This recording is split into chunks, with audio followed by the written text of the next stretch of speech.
सप्रेम जय महाराष्ट्र. इतिहासाची नोंद खऱ्या अर्थानं फक्त जे निष्ठावंत असतात, जे आपल्या मातीशी कधी गद्दारी करत नाही, त्याच लोकांचा इतिहास लिहिला जातो. इतिहास हा गद्दार आणि भडव्यांचा इतिहास हा कधीच लिहिला जात नाही. हा खरा इतिहास आहे. हा खरा इतिहास आपल्या महाराष्ट्राच्या प्रत्येकाच्या मस्तकी आहे. खऱ्या अर्थानं शिवसैनिक मित्रांनो, खचून जाऊ नका. येतील किती जातील किती, पण निष्ठावंत शिवसैनिका आजही मातोश्री सोबत, शिवसेना भवनाच्या सोबत आणि निष्ठावंत शिवसैनिका ठाकरेंच्या सोबत मरेपर्यंत राहणार. आयुष्याची शेवटची आंघोळ होईपर्यंत हा निष्ठावंत शिवसैनिक ठाकरेंच्या सोबत राहणार. किती आमदार जाऊ द्या, कितीही खासदार जाऊ द्या, अजून कितीही पडझड होऊ द्या, अजून ईडी CBI अशा या दहशतीने, या भारतीय जनता पार्टीने किंवा आधी जे मिंदे गेले ते कितीही आपले आमदार फोडू द्यात किंवा किती आपले पदाधिकारी फोडू द्यात, काहीही फरक पडत नाही. शेवटी जमिनीमध्ये गवत आपोआप उगतं.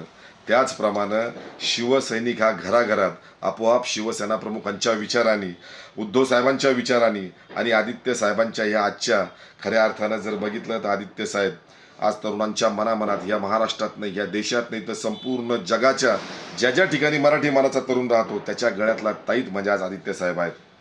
या सर्व ठाकरे कुटुंबाला मी खऱ्या अर्थानं पहिले नतमस्तक होतो आणि शिवसैनिकांना पुन्हा एकदा आव्हान करतो, मित्रांनो, खचून जाऊ नका. आणि का खचायचं? ही शिवसेना कुणाच्या बापाची नाही आहे. ही शिवसेना तुमची आमची आहे. तुमच्या आमच्या रक्त सांडल्यानं ही शिवसेना खऱ्या अर्थानं उभी राहिलेली आहे आणि ही शिवसेना ठाकरे कुटुंबाचीच राहणार. हा फुगा फक्त काही दिवस सत्तेचा माज आहेत. या सत्तेच्या माजेमधून जेव्हा हा फुगा फुटल त्यावेळेस या मिंद्यांची काय हाल होईल हा उभा महाराष्ट्र बघेल. आज मित्रांनो, खऱ्या अर्थानं आपण जर विचार केला तर ज्या झाडाला चांगले चवदार गोड फळं लागतात, लोक आणि लहान पोरं त्याच झाडाला जास्त दगडं मारतात, हे लक्षात घ्या. आणि जो माणूस चांगला वागतो ना, तो माणूस कधीही विरोधकांच्या टीकेतून सुटत नाही. खऱ्या अर्थानं मित्रांनो, निष्ठा ही आपल्या नेत्यावर असावी. आणि आज सध्या आपण सगळे संकटात आहोत, त्यामुळं कुणाचं ऐकायचं आणि का निर्णय घ्यायचा आणि कसा निर्णय घ्यायचा, तो निर्णय चुकीचा झाला नाही पाहिजे, यासाठी एक खूप मोठं वृक्ष होतं. त्या वृक्षावर अनेक बगळे राहायचे. त्या बगळ्याचं प्रत्येक घरटं एक एक फांटीवर घर होतं. पण त्या वृक्षाच्या एका छोट्याशा ढुलकीमध्ये, एका छोट्याशा बिळामध्ये सर्प राहत होता.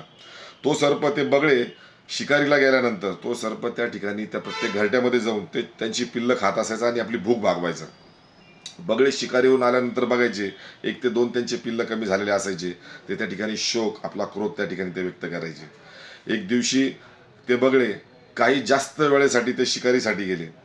त्यावेळेस त्या सर्पानं काय केलं, त्या प्रत्येक घरट्यामधले सगळे पिल्लं त्याने फस्त केले आणि मोठी भूक त्यानं आपली त्या ठिकाणी भागवली. सगळे बगळे काही वेळानं शिकार करून आल्यानंतर त्यांनी आपल्या घरट्यामध्ये डोकून बघितलं तर त्यांची घरटी ही रिकामी झालेली होती. त्या ठिकाणी कुठलंही पिल्लू एकाही घरट्यामध्ये शिल्लक नव्हतं. बगळे सगळे रडू लागले, क्रोध व्यक्त करू लागले, राग व्यक्त करू लागले, रडू लागले, शोक व्यक्त करू लागले. सगळ्यांना असं जाणवलं की आपले सगळे पिल्लं आज यांनी खाऊन टाकले, आपला कुळ संपवण्याच्या मागे आज सर्प लागलेला आहे.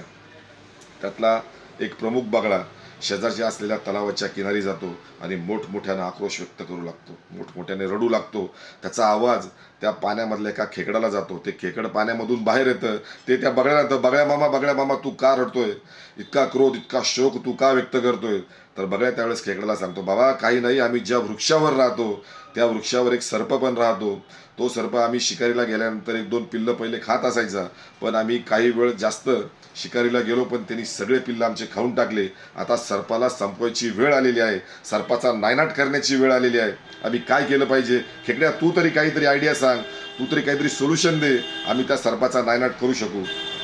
मग त्यावेळेस खेकडा मनोमनी विचार करायला लागतो, हा बगळ्या तर आपला जन्मजात दुश्मन आहे, आता याला संपवण्याची वेळ आलेली आहे. मग तो खेकड त्या बगळ्याला सांगतो, का हे बघ, समोर जे आहे ते मुंगसाचं घर आहे. त्या मुंगसाच्या घरापासून तर तुमच्या वृक्षाच्या त्या सर्पाच्या ढोलकीपर्यंत, त्या बिळापर्यंत, या तलावातून तुम्ही सगळे बगळे छोटे छोटे मासे गोळा करा आणि मुंगसाच्या बिळापासून तर त्या ढोलकीपर्यंत हे मासे टाकत जा. तो मुंगूस बाहेर पडल्यानंतर एक एक मासा टिपत जाईल आणि तो त्या मुंगसाच्या बिळापर्यंत गेल्यानंतर, त्या सर्पाच्या बिळापर्यंत मुंगूस गेल्यानंतर त्या सर्पाला तो खाऊन फस्त करून टाकेल, त्याचा नायनाट करून टाकेल. या बगळ्यांना ती आयडिया पटती. ते बगळे सगळे मासे गोळा करतात. मुंगसाच्या बिळापासून तर त्या सर्पाच्या ढोलकीपर्यंत मासे टाकतात. ठरल्याप्रमाणे मुंगूस बाहेर पडतो. 1-1, 2-2 मासे टिपत टिपत तो त्या सर्पाच्या बिळापर्यंत जातो.